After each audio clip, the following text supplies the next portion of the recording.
പടക്കളം എന്ന ചിത്രം OTT-യിലെത്തുന്നു. മെയ് മാസത്തിൽ തിയേറ്ററുകളിലെത്തിയ ചിത്രത്തിന് സമ്മിശ്ര പ്രതികരണമാണ് പ്രേക്ഷകരുടെ ഭാഗത്തു നിന്ന് ലഭിച്ചത്. തിയേറ്ററിൽ പരാജയപ്പെടുന്ന ചിത്രങ്ങൾ പൊതുവെ OTT-യിൽ ഹിറ്റാകുന്ന പതിവുണ്ട്.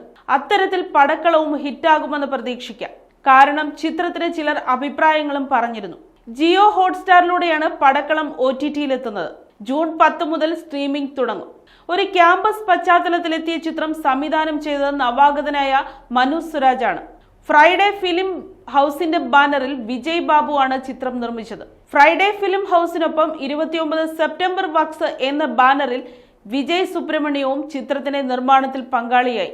പൂർണ്ണമായും ക്യാമ്പസ് പശ്ചാത്തലത്തിലാണ് ചിത്രം ഒരുക്കിയത്.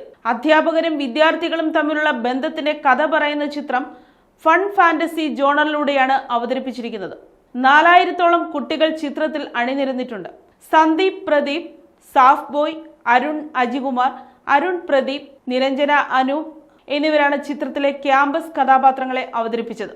പൂജ മോഹൻരാജാണ് ചിത്രത്തിലെ മറ്റൊരു താരം. ഇവർക്ക് പുറമെ നിരവധി പുതുമുഖങ്ങളും ചിത്രത്തിൽ അഭിനയിച്ചിട്ടുണ്ട്.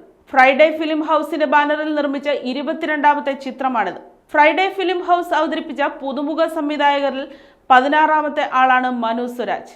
തിരക്കഥ നിതിൻ സി ബാബു, മനു സ്വരാജ്.